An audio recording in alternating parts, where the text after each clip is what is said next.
Hello everybody, I hope you're having a wonderful day. Today I would like to share a little unboxing with you guys. This is a package that's coming from White Mountain Knives, and let's get into this thing. The unboxing knife is going to be the GP Knives exclusive CPM Manix, the Spyderco Manix 2 and CPM Rex 45. I did a little ombre die job on the FRN scales. Make a little cutoff camera real quick. This. All right.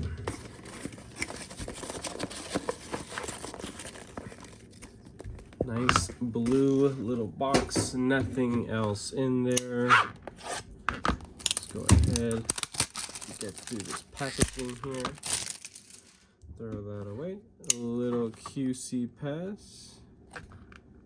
I like their commitment to quality control, and there was no point in even me trying to cut that sticker. I just destroyed the box, but whatever, it doesn't matter, not important.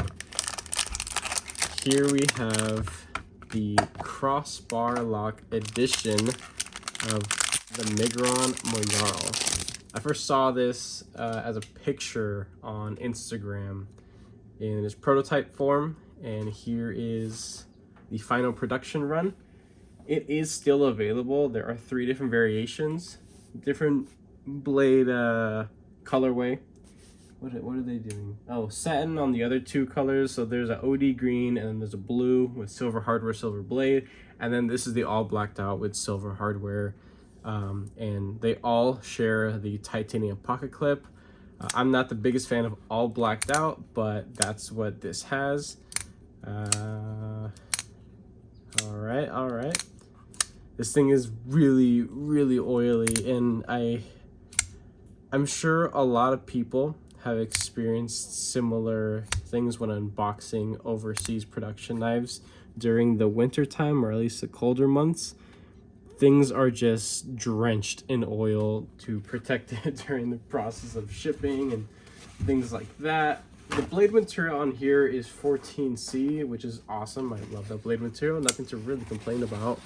But the liners are also coated. I don't know if they're actually a PVD coated. Possibly. The black is really, really rich. As well as on the pocket clip. I'm just trying to wipe away a lot of the stuff. It's just, they just drowned this guy in freaking juice. Now, the lock itself is very satisfying, very smooth, running on cage ceramic bearings, all T8 hardware, which essentially makes this thing perfect, which is awesome.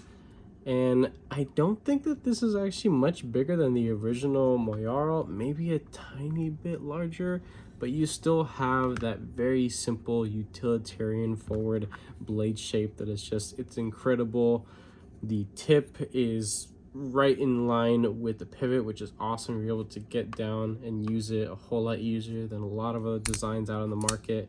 There's no ugly flipper tab or anything in the way. You can choke right behind the live edge and just get an incredible purchase, having so much control. Even though it is a smaller knife or medium-sized knife to some people, this is plenty of blade length in a urban, living environment. So this is definitely going to be a nice little urban lifestyle carry. Not really anything meant for super hard use.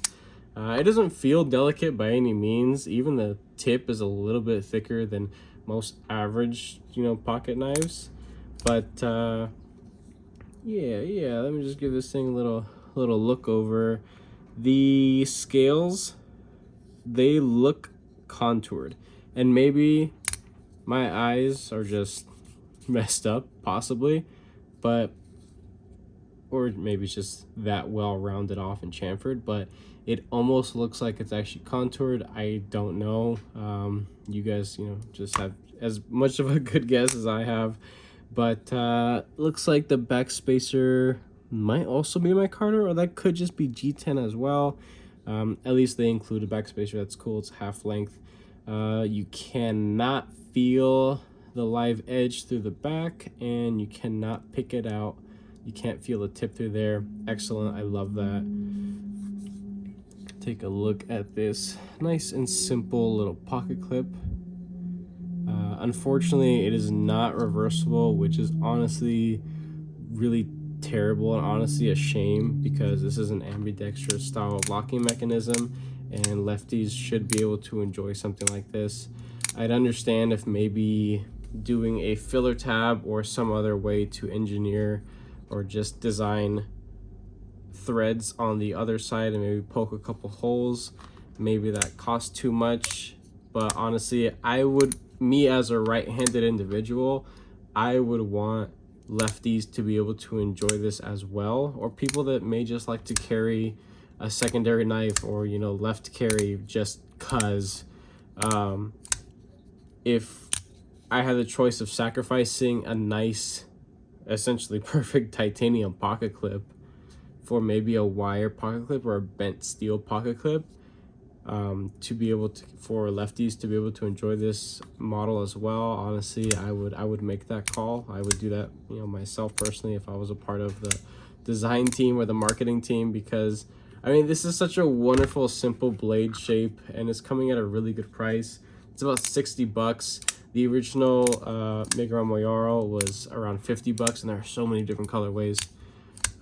The tension on the Omega springs, I might have to stretch them a little bit.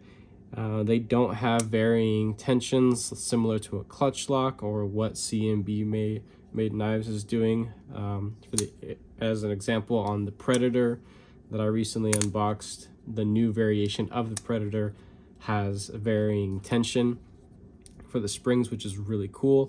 Tiny little things like that make a huge difference for enthusiasts as myself, and I'm sure a lot of you appreciate that too. But they don't do that here. Not a big deal, not the end of the world.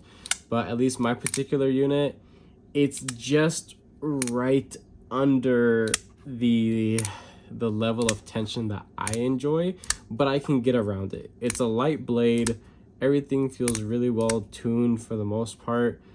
Let's check out, there's a little bit of side to side, up or down. There's a tiny bit there. So hopefully the lockup definitely gets a little bit better over time. I can go ahead and blame it on the coating. I can blame it on, this sitting in a cold mailbox. We'll see how this goes.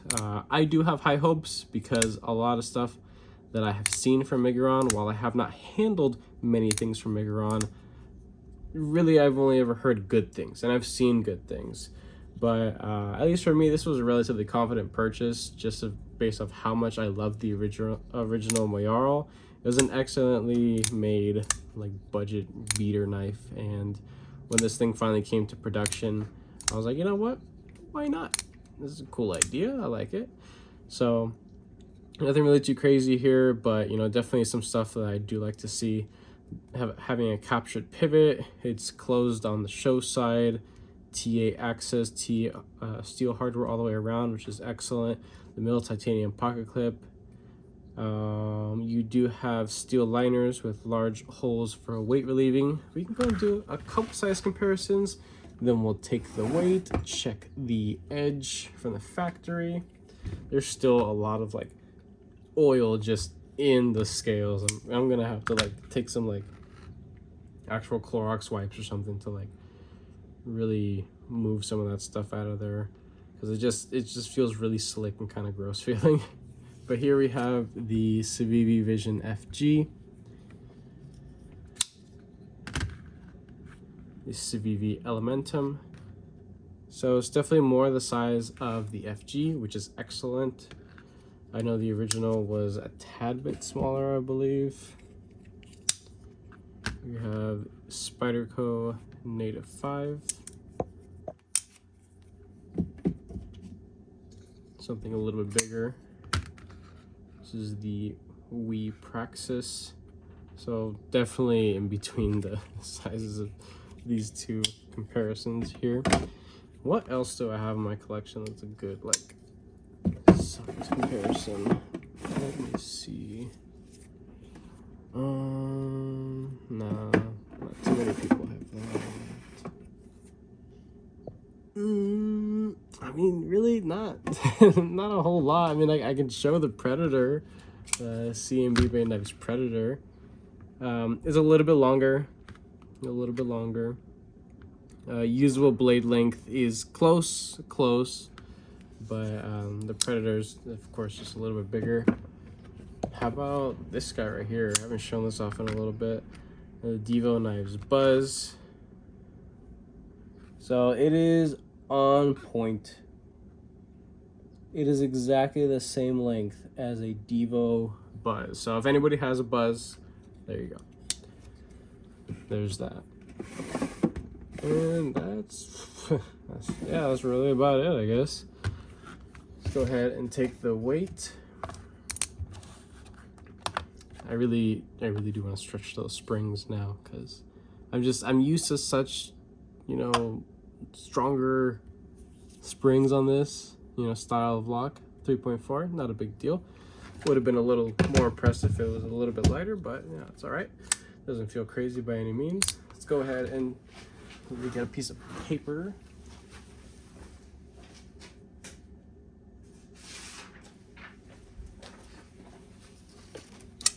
Alrighty, alright. Let's take a look at how that edge looks from the factory. You can see the coating is nice and even. I still have to give it a good wipe. You can see all that oil just on the blade.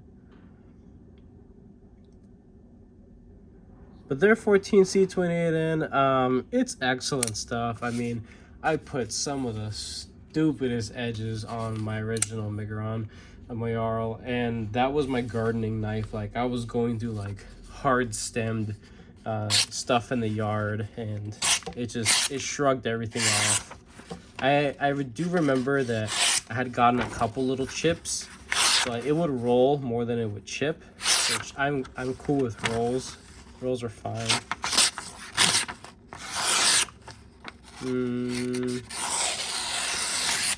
You know what? That feels a little funky going through paper.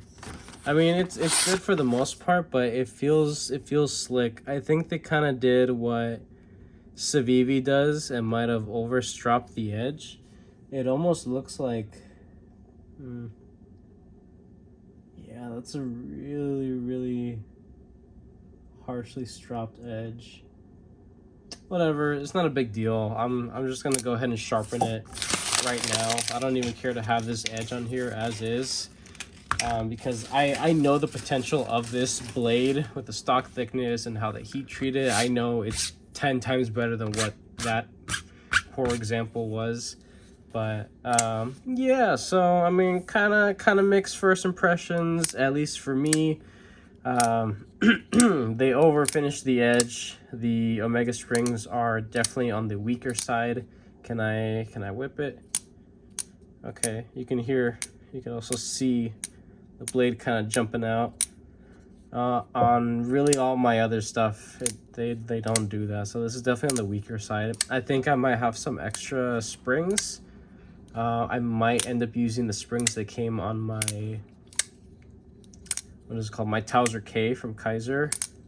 So we'll see what I'll be able to do with this, and in a week or so I'll come back with a full full final review on this thing. But as it is, I like the idea, and maybe there might be some variation out there. Maybe some people have slightly stronger springs possibly. I mean, the centering, it looks fine. But like I said, there's a little bit of side to side. There's a little bit of up and down. But this has also a coating, so I'll give it that. With that being said, I hope you guys enjoyed this unboxing. If you did, go ahead and leave a like down below. If you are subscribed, thank you so much. I appreciate all your support and your patience. Of course, if you're not subscribed, consider subscribing, because I have plenty more videos and content coming your guys' way. And with that being said, have a wonderful rest of your day.